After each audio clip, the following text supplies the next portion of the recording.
બહુ સુંદર. જોશી વૈષ્ણવન પૂછે છે કે જો વૈષ્ણવથી રોજ તાજા ફૂલની માલા સિદ્ધ ન થતી હોય અને જ્યારે અનુકૂળતા હોય ત્યારે સિદ્ધ કરી લે તો તે ફૂલની માલાજી બીજા દિવસે ધરાવાય. હા, આપણે ત્યાં જેમ તમારે ત્યાં અમેરિકા અને એવા બધા દેશોમાં ઘણીવાર એ જ દિવસે માળાજી કરીને ધરાવવા એ ઘણીવાર સંભવ નથી હોતું. ઘણાને જોબ હોય છે, ઘણીવાર દોડાદોડી હોય છે, અનેક પ્રકારની ઘરમાં બધા જ જોબ કરતા હોય તે સમય નથી રહેતો. તો તમે ચોક્કસ એ રીતે કરી શકો કે એ આગલા દિવસે કરી અને પછી બીજા દિવસે તમે ઠાકોરજીને ધરાવો, અંગીકાર કરાવો. જરૂરથી બસ આ કરાવવા માટે તમારી તત્પરતા બનાવવાની છે. એ બહુ વિશેષ અને ઉત્તમ વાત છે અને એટલા માટે ચોક્કસ આપણે કરી શકીએ. 1 ની 2 દિવસ પહેલા પણ જો ફૂલ કરમાતા ના હોય તો તમે એ પ્રમાણે વિવેક રાખીને તમે માલાજી સિદ્ધ કરી અને તમારે ફ્રીજમાં કે ઠાકોરજીનો ફ્રીજ હોય એવી જગ્યાએ તમે રાખો જેથી એ કરમાય નહીં, તો ઠાકોરજીને તમે ચોક્કસથી ધરી શકો છો. તો આગલે દિવસે ધરાવી હોય છે માલા, એ પાછી ફરીથી બીજે દિવસે ધરાવી શકે?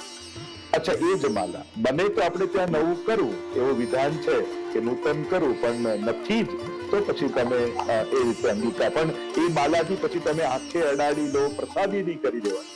તમે જે માલાજી વડી કરી તમારી આંખે અડાડી દીધી, હૃદયમાં લગાવી તે પ્રસાદી થઈ ગઈ કહેવાય. અને એટલા માટે એ આ પ્રસાદી ત્યાં છે આપણને સ્પર્શ ન થઈ જાય એનો વિવેક રાખી અને તમે રીતે સાચવીને પાછી ધરાવો તો ત્યાં માટે આ તો બધા માટે આજ્ઞા નથી, પણ આ ખરેખર તો આ વ્યક્તિગત જ જવાબ આપવો જોઈએ. આનો જાહેરમાં આ રીતે કેવું ન જોઈએ, તો બધા પછી શરૂ કરી દે. ઘણી વાર નવી કરી શકતા હોય તો શરૂ કરી દે, પણ ના જ હોય, સંભવ જ ના હોય અને તમને એમ થાય કે ઉષ્ણકાળ ચાલે છે અને પ્રભુને માલાજી વગર કેમ રાખવા, તો તમે એનો એ રીતે ઉપયોગ કરી શકો. ઘણીવાર જૂના સમયમાં તો ક્યાંય ફૂલ ન મળતા તો ઘણીવાર પવિત્રા લઈને પણ લોકો ભાવના કરતા.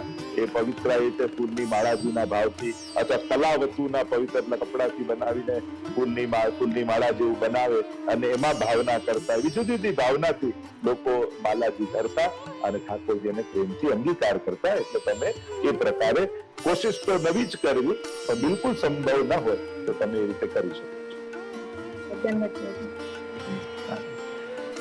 બીજો 84 વૈષ્ણવની વાર્તામાંથી છે ચતુર્ભુજ દાસની વાર્તામાં કે કુંભનદાસે કહ્યું કે તું પ્રમાણમાં જઈને પડ્યો, તો આ વાત સમજાવવા વિનંતી કરશો. એટલે એમ તો આ ઘણું વિસ્તાર માંગે ઉત્તર છે, કારણ કે પ્રમાણ પ્રમેય આપણે ત્યાં 2 પ્રકારના એક ભાવનાના એક પથ 2 માનવામાં આવે. અહીંયા પ્રમાણ એટલે શાસ્ત્રનું પ્રમેય, પ્રમાણ, સાધન અને ફલ, આ 4 પ્રકારનું છે. પણ હું વિસ્તારમાં નહીં જઉં ને તો ઘણું લાંબુ ને કદાચ અઘરું થઈ જશે, કારણ કે સુબોધનીજીમાં જેમ પ્રમાણ પ્રકરણ આવે, પ્રમેય પ્રકરણ આવે, સાધન પ્રકરણ આવે, ફલ પ્રકરણ આવે, એવા 4 પ્રકરણ આપણે ત્યાં આવે છે અને એનો ખૂબ સુંદર વિસ્તાર છે. પણ આ જે કહેવા માંગે છે એ વાત છે પ્રમેય માર્ગ અને પ્રમાણ માર્ગ. અને પ્રમાણ માર્ગ એટલે શાસ્ત્રનો માર્ગ અને પ્રમેય માર્ગ એટલે સ્નેહનો માર્ગ, ગોપીજનોનો માર્ગ. એટલે કે પ્રમાણ માર્ગ એટલે ઉદ્ધવનો માર્ગ અને પ્રમેય માર્ગ એટલે ગોપીનો માર્ગ.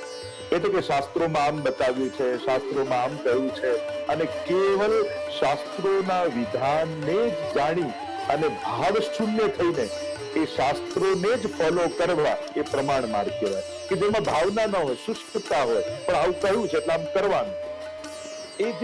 એ જે શુષ્કતાનો માર્ગ છે એ પ્રમાણ માર્ગ. પણ તત્સુખનો ભાવ રાખી પ્રભુને આજે આ રૂપશે કે નહીં, પ્રભુને આ ભાવશે કે નહીં, પ્રભુને આ ગમશે કે નહીં, આવા ગોપીજનોના ભાવને હૃદયમાં ધારણ કરી તત્સુખનો વિચાર રાખી અને પ્રેમ ભાવને પ્રદાન કરી અને પ્રભુને સેવવા એ પ્રમેય માર્ગ. અને એટલા માટે આપણે જ્યાં પ્રમેય માર્ગની પ્રધાનતા છે અને પ્રમાણ એની સાથે સાથે, એટલે ભાગવતજી પણ ભક્તિ મારાની માં કહી છે અને એના પુત્ર 2 કયા, જ્ઞાન અને વૈરાગ. તો જ્ઞાન ભક્તિનો પુત્ર બનીને રહે ત્યાં સુધી બરાબર, પણ ભક્તિનો એ પિતા બની જાય અથવા પતિ બનવાની કોશિશ કરે તો ત્યારે પછી ભક્તિ મારાની આનંદ થતો નથી. અને એટલા માટે હંમેશા આપણે ત્યાં જ્ઞાન કહ્યું તો કે બસ પ્રભુના સુખનું જ્ઞાન થાય, એનાથી મોટું બીજું કોઈ જ્ઞાન નથી. તત્સુખનું જ્ઞાન એ જ સર્વોપરી જ્ઞાન છે. કારણ કે બધુંય ભણ્યા પછી, બધુંય જાણ્યા પછી ઠાકોરજી સેનાથી પ્રસન્ન છે એટલું ન જાણી શક્યા તો પછી સોહી જ્ઞાન પોથી કો, એટલે પેલું પ્રીત હિતે પૈયે પ્રીતમ, પ્રીત હિતે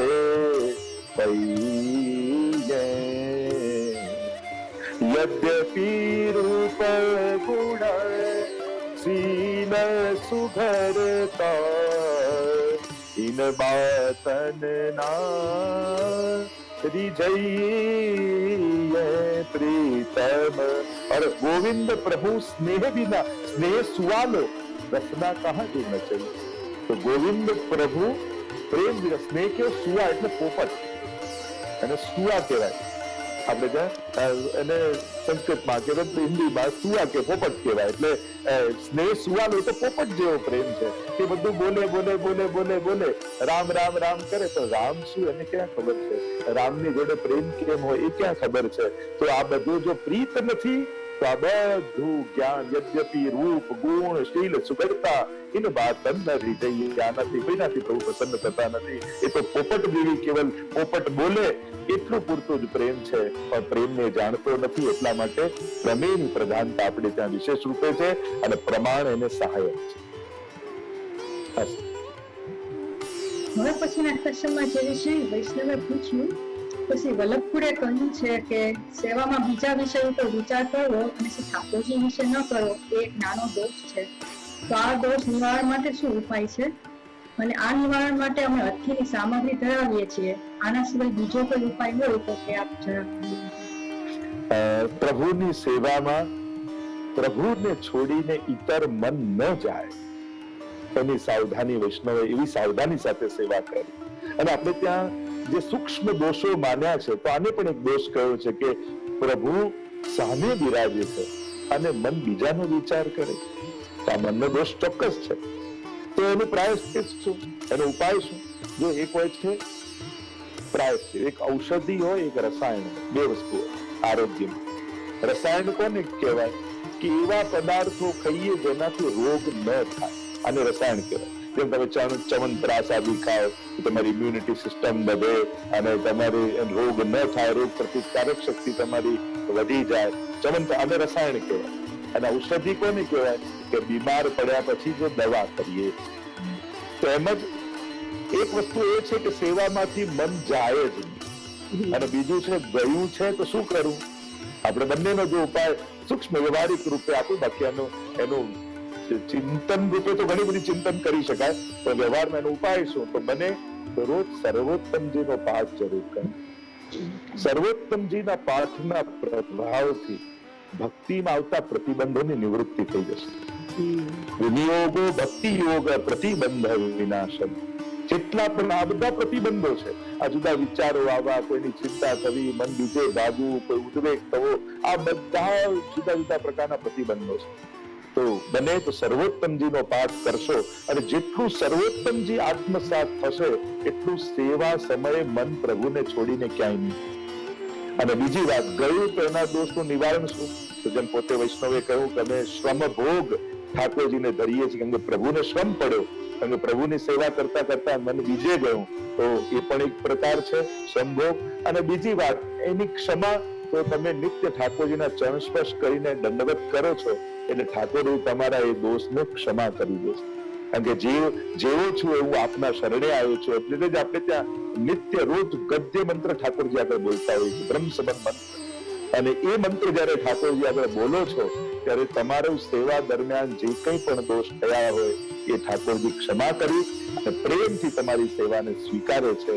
અને એટલા માટે વૈષ્ણવે એ વસ્તુની ચિંતા નહીં કરવી જાગૃત રહેવું કે હા મારું મન ઠાકોરજીને છોડીને ન જાય સેવામાં અને એટલા માટે બને તો વલ્લભનું નામ લેશો તો હાથ મળે જેમ હું તો હંમેશા કહું નાચર દ્વારા જાઓ અને હજારોની ભીડ શ્રીનાથજી સામે હોય અને આપણને એમ થાય આપણે ઠાકોરના દર્શન કરી તો શ્રીનાથજીની દ્રષ્ટિ આપણા પર પડે તો કેવું સારું થાય।